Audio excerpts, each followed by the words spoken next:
If you look at the Chinese military activities around Taiwan, it is a threat, and it's very threatening. Just give you. Welcome back, Funkers. My name's Ronnie, and today you're watching the Funker News Network Roundup. Now we're going to cover the current situation between Taiwan and China, which includes the Taiwan PM's call for aid. We're also going to cover the U.S. troops deployed to train Taiwanese forces, and we'll be covering an incident in Belarus that left an employee of an American IT company deceased. There's also going to be a couple examples of some vigilante justice, and they are absolutely exquisite. Let's jump right in.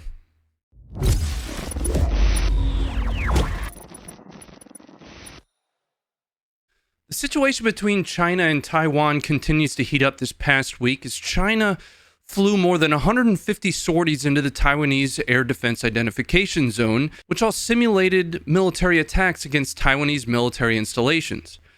In response to those incursions into their airspace, the Taiwanese Foreign Minister, Joseph Wu, turned to nearby allies like Australia, asking for direct aid through increased intelligence sharing activities. So if you look at the relations between Taiwan and China, China has been threatening Taiwan, and the threat seems to be more serious than before. Over the weekend, during a speech at Beijing's Great Hall of the People, China's President Xi Jinping made several direct statements that make the intentions of China very clear. The complete reunification of our country must be and can be realized. While the use of force wasn't directly stated, Xi posited that the reunification of Taiwan with the rest of China was paramount, saying that Taiwan's independence is the greatest obstacle to national reunification and a serious hidden danger to national rejuvenation. In response to the speech given by Xi, the Taiwanese president, Tsai Ing-wen, stated that any attempt by the Chinese government to annex or militarily absorb Taiwan would result in the Taiwanese military fighting back with everything they have. He states, "We will continue to bolster our national defense and demonstrate our determination to defend ourselves in order to ensure that nobody can force Taiwan to take the path China has laid out for us." President Joe Biden, in a 90-minute phone call with Xi Jinping on September 9th, apparently told Xi that America and China should abide by the, quote, Taiwan Agreement. Unfortunately for Taiwan, there is no actual agreement between Beijing and Washington about Taiwan. Under the 1955 Formosa Resolution, which was formulated amid the Taiwan Strait crisis of 1954 to 1955, the U.S. president has the authority to employ the armed forces of the United States as he deems necessary for the specific purpose of securing and protecting Formosa and the Pescadores against armed attack by the communists. There's also the Taiwan Relations Act, or TRA, which was signed in the 70s and basically guarantees heavy sticks to hit people with if the president and Congress so choose to use it. Essentially, the legal requirement of the U.S. to intervene militarily with boots is less mandated than you might think. It places the decision into the hands of the president. Now, should China come to blows with Taiwan, what do you think the president's decision is going to be? Let us know down below. Now, regardless of that fact and of most pertinence to this show, there's still a small American military footprint in Taiwan in the form of small groups of special operations troops who've been training and assisting the Taiwanese military. Those troops are expected to remain in Taiwan for up to 1 year, but China has recently warned the United States that they should remove those troops from Taiwan. You know what that feels like? It feels like we're at the bar with our friend in his hometown and he's got a beef with a bunch of his local boys, and they told us to leave or else we'd get involved too. Listen, I'm definitely down to get involved in a little bit of a scuffle, and especially if I'm wearing these sweet LAPG jeans. LAPG is the sponsor of this episode of Funker News Network, and LAPG has been a longtime partner of ours. Now, it's important that we let you guys know who our partners are because their support helps us continue to keep new content types coming from the Funker team, like this show. Their jeans come in straight and slim fit, include a hidden handcuff key in the waist to get you out of a pinch, put somebody into one if you need to, and have a few hidden extras as well. It's only weird if you make it weird.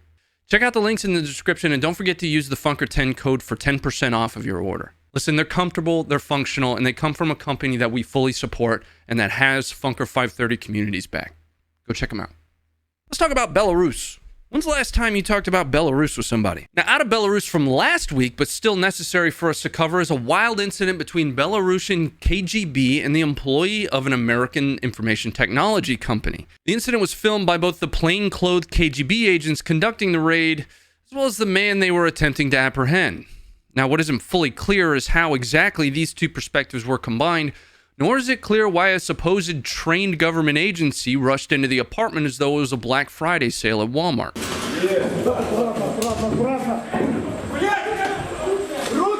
The man, who was later identified as 31-year-old Andrei Zeltser, worked for an American IT company and was killed at some point during the raid, but not before he shot and killed one of the government operatives with a single shotgun blast. Unconfirmed reports indicate that Zeltser was affiliated with the pro-democracy opposition against the authoritarian president Alexander Lukashenko, who many claim won his sixth term in a sham fraudulent election. The election result was met with massive protests, and Lukashenko responded by arresting over 35,000 citizens and implementing large-scale beatdowns of protesters. The Belarusian government has continued to shut down and block independent news sources and has arrested and imprisoned dozens of journalists. The KGB's shootout with Zeltser led to general outrage on social media, given that those who knew him described him as a calm, kind, and compassionate man. His demeanor in the video linked below in the description affirms his composure. He doesn't appear panicked and also appears ready and willing to defend his home from whatever comes through the door. Now, the Belarusian Interior Ministry has called for mass detentions of anyone who has commented on social media in favor of Zeltser. 100 people have been arrested for their online comments regarding the incident, and they've been charged with insulting government officials and inciting social enmity. What does that mean? Now, personally, there's a lot of question marks for me on this one, especially how those two perspectives were combined. Something's off. What are your thoughts on the situation out of Belarus? How are those two perspectives combined? Let us know down in the comments. Now, in quick fashion to close things out, I want to take a look around some of the other videos posted to Funker 530 this week. This week we covered some pretty excellent vigilante justice situations, and let's take a look. In what we're calling rolling pin justice, a dirtbag walks into a restaurant kitchen armed with a handgun and attempts to shake down the kitchen staff for their money and belongings. I guess he didn't expect a rolling pin express delivery to his face when he was on the sand table for this operation's planning. Now here's one where a third-party witness to a crime jumps in to save those in trouble. This one's nasty. This has got SUV versus bad guys in a really gnarly angle that we can't show you here, but you can check the link down below. Now the final piece of street justice we want to recap for you shows an attempted robbery of a convenience store being carried out by a man armed with a hammer.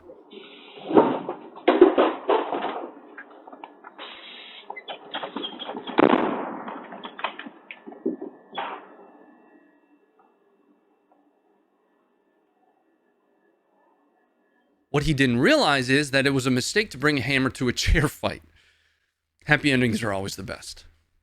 Listen, that's going to do it for this episode of the Funker News Network. Again, I'm Ronnie. If you enjoyed the video and think that this might be something you'd like to watch in the future, or for notifications when breaking news stories come out, make sure you're tapping on the subscribe and the bell button. And you're welcome to swing by and hang out with me for any of these stories. I'll be live over at Facebook at the link down below immediately after this goes live. I'm out of here. Now stay informed.